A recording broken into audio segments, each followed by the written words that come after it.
Ponte Serrada ela foi colonizada por italianos, né? Se bem que os caboclos já estavam aqui quando a colonização italiana chegou.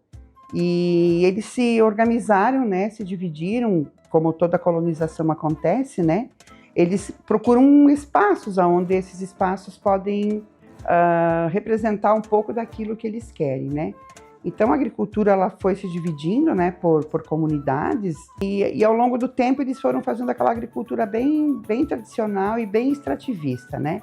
Nos anos 90, a agricultura no geral passou por grandes mudanças. Muitas famílias saíram da área rural e muitos jovens saíram da agricultura. Neste período, o Estado pensou em políticas que trouxessem oportunidades para os agricultores permanecerem na agricultura com renda e qualidade de vida. Foi aí que surgiram os projetos Microbacias 1 e 2. A primeira edição do projeto teve como foco a preservação de recursos naturais e ambientais, e a segunda edição foi voltada às demandas na área social, visando a valorização do produtor rural, principalmente os jovens que ainda residiam no campo, e também a reintegração das comunidades.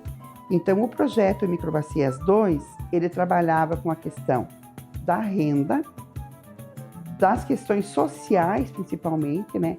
Atividades que viessem assim no enfoque de ações sociais e de motivação e de incentivo para que as famílias permanecessem na área rural, então com algumas iniciativas, né?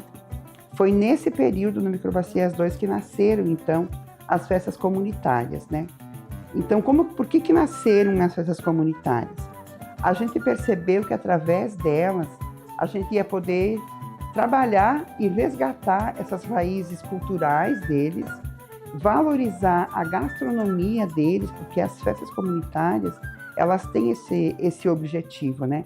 De valorizar a gastronomia de suas raízes, de suas culturas, né? Valorizar produtos que sejam de destaque da comunidade ou que tenham relevância na cultura alimentar também dessas famílias. Então foram nascendo, foram pipocando várias iniciativas. Então hoje nós temos 5 festas, né, que acontecem nas comunidades, né? Então nós temos a do leitão, a da galinha caipira, do pinhão, da mandioca e da ovelha. E hoje é uma riqueza cultural, uma riqueza gastronômica, né? Tanto que hoje a gente diz que nós temos um roteiro gastronômico e cultural na agricultura familiar de Ponte Serrada. E é uma riqueza e um valor assim que a gente tem muito orgulho de dizer que nós somos o único município que faz isso.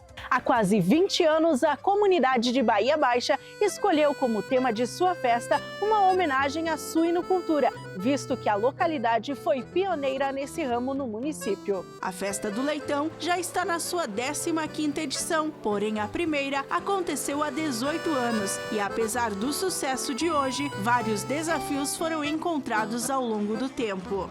No começo, né, então não tinha forno para assar os leitões. E aí, claro, daí foi pegado, né, levado no varjão, levava lá os leitão no varjão, trazia, pensa, chegava aí quase frio, né? Quase não, frio, né?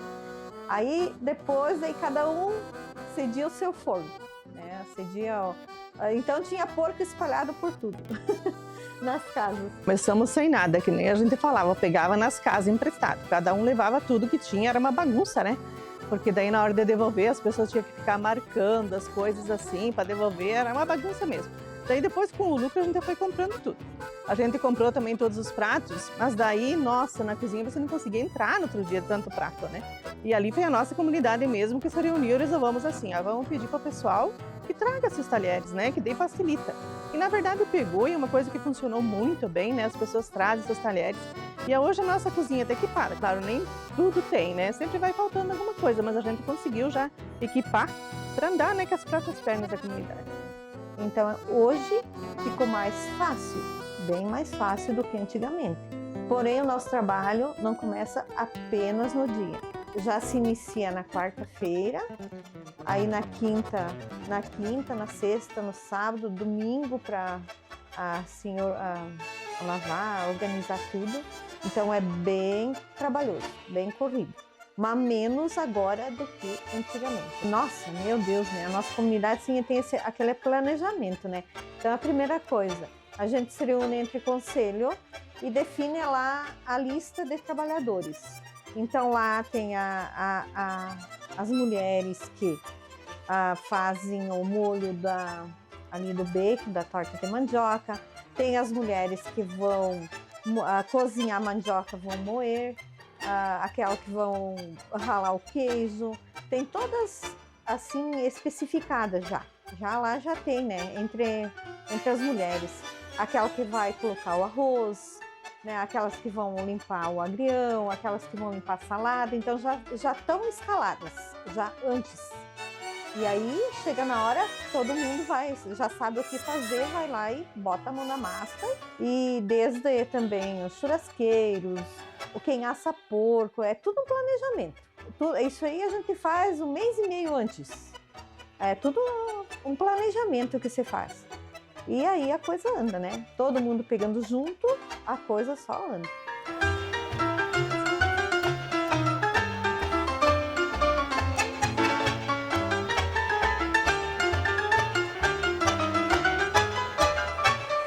Na verdade, assim, então, o jantar é do leitão, mas o que mais procuram é a torta de mandioca. Mas lá é feita com bacon também, né? Então, mas aí esse é o carro-chefe. Mas aí a gente tem, então, o leitão paraguai, né? O leitão recheado. E tem um pouco de carne de galho pela questão de incrementar mesmo o cardápio. Para quem já veio no nosso jantar, já sabe como que é o cardápio e tudo, né? E para quem não veio, a gente deixa o convite, né? Pessoal, participem do nosso jantar, venham confraternizar conosco. Bahia Baixa foi responsável pela festa mais antiga no município. Porém, as raízes de Ponte Serrada são fortes aqui na comunidade de 25 de maio, este que foi o primeiro assentamento do estado. Mandioca foi escolhida como tema da festa por ser um alimento de grande fonte nutricional e utilizado não só em Ponte Serrada, mas também em municípios vizinhos como símbolo de resistência, força e união das famílias. O resultado desta junção fez com que a festa da mandioca em Ponte Serrada se consolidasse por todos esses anos. Apesar das dificuldades, a união fez a força. Era assim, ó, o pessoal plantava para o consumo e daí fazia doação, né? Um doava 10 quilos, né? Conforme podia doar, né? E outros doavam outras coisas, né? Outros produtos, né? Para fazer. Mas a mandioca era doada, né? Por exemplo, o pessoal produzia e doava 10 quilos até chegar em torno de 100 e poucos quilos de mandioca que nós precisávamos, 100, 120 quilos de mandioca para festa. Hoje dá mais até, né? Hoje dá mais, mas no começo era por aí, né? Naquela época era em torno de 32 famílias. E começou através da IPAGRE, a Secretaria da Agricultura, as comunidades, por exemplo, a nossa comunidade 25 de maio. E fomos se organizando e fomos trabalhando, né, para organizar a festa. A organização era o seguinte, o pessoal tinha a produção própria da mandioca, né? E daí as mulheres organizavam, fazia tudo, descascava a mandioca, preparava, cozinhava, moía ela na máquina na máquina manual de fazer salame, essas coisas. E era um trabalho bem assim complicado, porque era bastante trabalhoso. Porque começava praticamente na quarta-feira, semana, e ia até a sexta-feira. E daí o sábado era a festa, era a janta, né? A festa da mandioca era da janta. A gente de manhã já fica uma responsável, 6 horas da manhã, já vão lá, já cozinham as 2 panelas de mandioca, né? Uma já é com sal e a outra é sem, que é uma para doce e outra para as tortas, para as coisas salgadas. E daí, depois as mulheres começam a chegar e começam a se dividir, né? As tarefas, fazer os pratos. Daí a gente faz a torta, que seria, né, salgado, a mandioca com bacon. E fizemos também o pudim, que é doce, né? E fizemos a maionese de mandioca, que é bem também, o pessoal gosta, né? E daí para festival gastronômico a gente vai, eu pesquisei, na verdade, um outro prato, né? Que a gente não faz aqui, mas é um prato muito bom, que vai ser à base de mandioca também, que é o bolo de mandioca salgado, com os temperinhos verdes também, e o bacon, né? A gente espera o elogio do pessoal que vem na festa de fora, né? A comunidade em si está acostumada, né? Tá aí no dia a dia e tal. Conversa entre amigos, entre companheiros aí. Agora, a gente vê muito elogio do pessoal de fora, né? Que gosta de vir, pessoal da cidade, do interior. Tem muito participante. O pessoal gosta muito. E eu penso assim que acho que cada pai tem que incentivar, né, seus filhos para ajudar, para não acabar essas festas que são muito boas, né?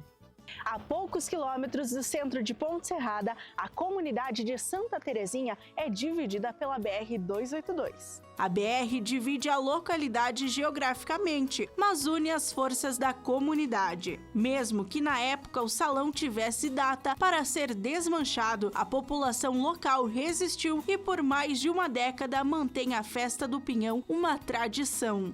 A comunidade estava praticamente acabada. Aí a gente pensou em alguma coisa. Como as outras comunidades tinham outro tipo de festa, e nós aqui, o forte naquela época era o pinhão mesmo, a gente decidiu testar uns pratos e deu certo. Aí no ano de 2008 foi feita a primeira festa. Tinha missa na comunidade, nós saímos da missa e comecei a conversar ali e daí surgiu que todo mundo tinha festa na comunidade, só nós que era festa da padroeira, só uma festa colante. Daí que veio a sugestão de fazer a Janta do Pinhão. E na época a gente começou, acho que com umas 4 famílias, mas de lá para cá também não aumentou muito. Continua em torno de umas 7 ou 8 famílias só. E aí a gente continua. De início a gente ia se reunia com o pessoal da comunidade e ia pro mate. Tirava o pinhão, ia uma média de 70, 80 quilos, né? E daí tirava e já se reunia lá, descascava ele, assim. Daí nas primeiras jantas nós ia aqui no mercado Antonioli para moer o pinhão. Congelava ele em fim de moer. E agora já descasca ele, já moe. Já deixa pronto no dia. Mas assim, o processo a gente começa uma semana antes. Já deixa tudo pronto, pinhão moído, nos pratos que vai pinhão moído, a gente vai usar o pinhão moído. E pro entreveiro, que é o pinhão cortado em pedaços, em 4 pedaços, a gente também já deixa tudo pronto, congelado. O único prato que é feito mesmo na hora é aquele patê, né? O patê você tem que fazer na hora, porque não tem como. Ele vai maionese, essas coisas, então não tem como, né, deixar antes. E o pinhão para o fricassê também, ele é feito cozinhado no dia, ele tem que ser quentinho. A primeira já foi vendido acho que 150 ingressos. O pessoal já gostou ali, no ano seguinte já não precisa mais ter ponto de venda. Eu lembro como se fosse agora. Quase na hora da festa nós ainda estava descascando pinhão, porque nós não tínhamos uma ideia de, né, como que foi. Até acho que inclusive faltou alguma coisa. Mas daí com o passar do tempo a gente já foi se aperfeiçoando, agora praticamente sobra, né? Mas a quantidade de ingresso desde a primeira só foi aumentando. O nosso centro comunitário estava para ser demolido, né? Ele não tinha mais praticamente nada, estava praticamente vazio. Aí a gente foi, com essa iniciativa da festa, foi onde a gente conseguiu ampliar e conseguiu novos assim, objetos para a cozinha. Foi feita a cozinha no padrão que é exigido pelos órgãos ali do municipal. E esse ano também, através da festa, a gente conseguiu para a cozinha novos fogão e nova geladeira, um expositor novo, tudo através da festa, né? Se não fosse essa festa, a comunidade praticamente não existiria mais. Isso eu posso te garantir com toda certeza. Eu acho que é o orgulho, né, de você fazer parte assim, de uma coisa que deu tão certo, né? E sei lá, tem coisas que a gente às vezes tem que arriscar para ter o resultado, né? E nós arriscamos e tivemos o resultado. Eu espero que as próximas gerações que estão vindo aí derem continuidade, porque é uma coisa que agrega, divulga tanto a comunidade, que a gente já está ficando bem conhecido, já é uma festa regional, e para o município também, né? Isso é meu, para quem participa, que está ali desde das primeiras, é muito gratificante fazer parte disso. E eu espero que venha mais, né? Que os próximos aí também, ou quem sabe alguns pratos novos para a próxima, e que continuem. Espero que continuem, porque para mim é um motivo de orgulho fazer parte disso. A festa da galinha caipira também enfrentou seus desafios. Atualmente, ela é considerada a mais nova das festas comunitárias aqui do município, porém as suas raízes são mais antigas. O principal desafio da comunidade foi a mão de obra. Então, por alguns anos, priorizaram a festa do padroeiro, mas há 5 anos a festa foi retomada, enriquecendo a gastronomia local. Bom, nossa festa da galinha caipira foi começada tempos atrás, né?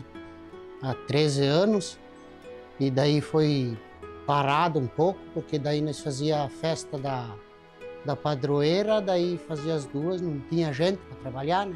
Então, as primeiras que a gente fazia, nós mesmo que tinha as galinhas, né, pegava aqui do interior mesmo, e daí, numa semana, 2 antes da festa, nós se reunia toda a comunidade numa casa, onde que o proprietário tinha as galinhas, daí nós matava as galinhas, né, e depenava, fazia todo o processo de limpeza e tudo, daí às vezes nós congelávamos, bem no começo. E daí foi que a primeira que deu, nós fizemos e fartou, né, as galinhas recheadas, né, daí depois nós pegamos o jeito, né, para fazer as coisas certas, né. Daí a gente faz carne em molho, faz macarrão, faz mandioca, faz galinha recheada, faz opiem, tem carne de gado, tem carne de porco. E daí é salada, né? Daí faz os 3, 4 tipos de salada.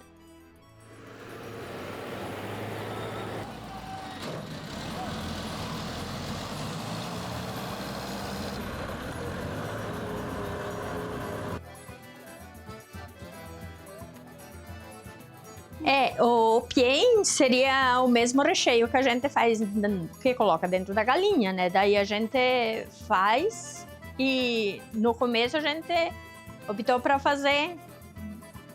Nós demos uma ideia, né? Que sobrou um recheio e tinha esses pescoços, daí nós recheamos. Daí nós não sabia que nome que dava, que nome que nós ia colocar naquilo lá, né? Porque nós ia dizer o quê? Daí a Neiva que foi que surgiu a ideia dela dizer que era Pien, porque como fosse a comunidade aqui é quase toda italiana, né? Daí ela disse, vamos fazer um que chama o italiano, né? Daí ela disse, vamos colocar o nome de Pien assado. E daí como os pescoços das galinhas sempre a gente mata as galinhas, dá o quê?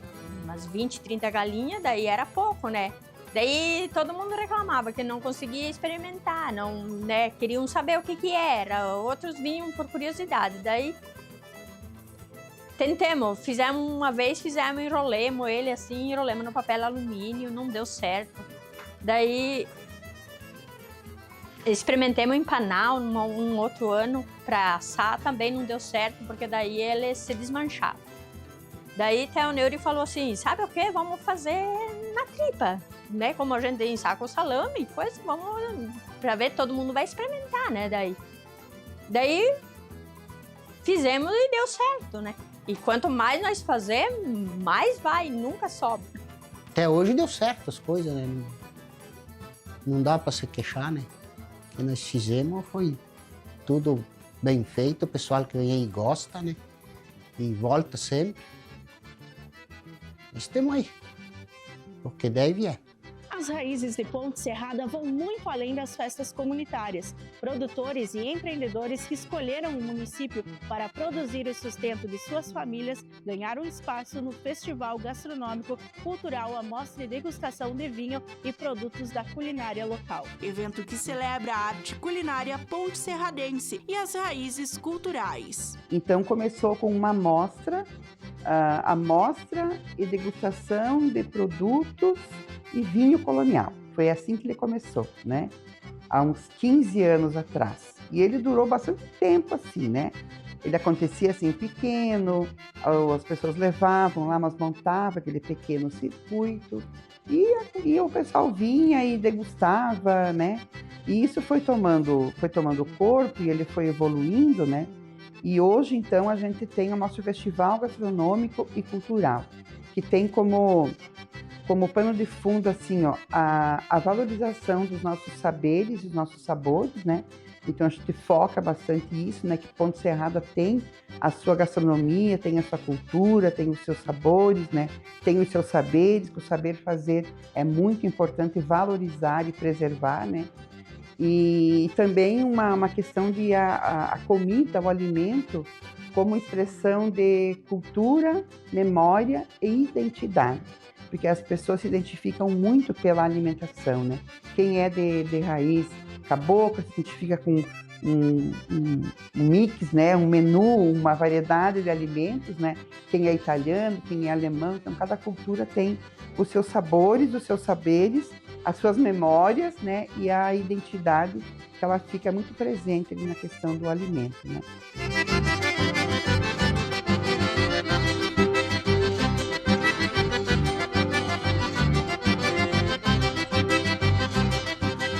Então, o Festival Gastronômico hoje, ele é Festival Gastronômico e Cultural, porque a gente quer agregar tudo isso, né? A gente quer colocar a música de origem cultural, a gente quer colocar todas as iniciativas que valorizam, que preservam, né? As nossas raízes alimentares, né? Então, hoje nós temos 17 iniciativas, né? Entre empreendimentos e as comunidades rurais que participam desse festival. Então, todas as comunidades trazem um prato típico e o destaque da sua festa, então ele vem para o Festival Gastronômico. E todos os empreendimentos, então, que vêm. Quem trabalha com o turismo, por exemplo, vamos pegar a propriedade do Pagliari, né? Então, além do turismo, eles têm no alimento, o foco principal do turismo é a sua cultura alimentar, né? Então, vem essa propriedade, vem quem trabalha com a parte de embutidos, né? Embutidos de suínos. Aí nós temos o pessoal dos queijos, né? As queijarias, quem produz mel. Nós temos todos os produtores de vinho, né? Nós temos hoje 2 vinícolas que estão legalizadas, elas são fruto de todo esse processo que aconteceu ao longo do tempo, né? Então, o Festival Gastronômico, ele agrega tudo isso, né? Assim como os cadernos e livros de receitas são guardados e passam de geração em geração, espero que este documentário também faça parte da herança cultural de Ponte Serrada, que possamos lembrar e reviver com alegria a importância e união das famílias junto das comunidades. Isso é importante para o crescimento do município e para manter viva as raízes ponte-serradenses. Então, eu desejo, assim, eu estou quase em final de carreira e eu digo para vocês, né, que estão aqui fazendo esse documentário, que é uma felicidade imensa poder deixar isso registrado. Porque eu almejei muito o registro desse sonho, desse projeto e desse trabalho. E seria difícil, assim, se não fosse vocês, poder deixar esse registro, né, para as comunidades, para a história, e vocês oportunizaram, inclusive, que as comunidades pudessem falar. Então, esse registro não fica só do trabalho da extensão rural, da EPAG, do poder público, mas ele fica um registro do trabalho e do esforço das comunidades, porque nós temos famílias agricultoras que estão aí desde o seu princípio, agregaram os pais, agregaram os filhos, agregaram os netos, e a gente deseja que isso tenha, né, que se perpetue, né? E que perpasse, que venham outras pessoas e que essa iniciativa e que esse legado não seja esquecido por nenhum motivo, né? As raízes de Ponte Serrada têm que existir.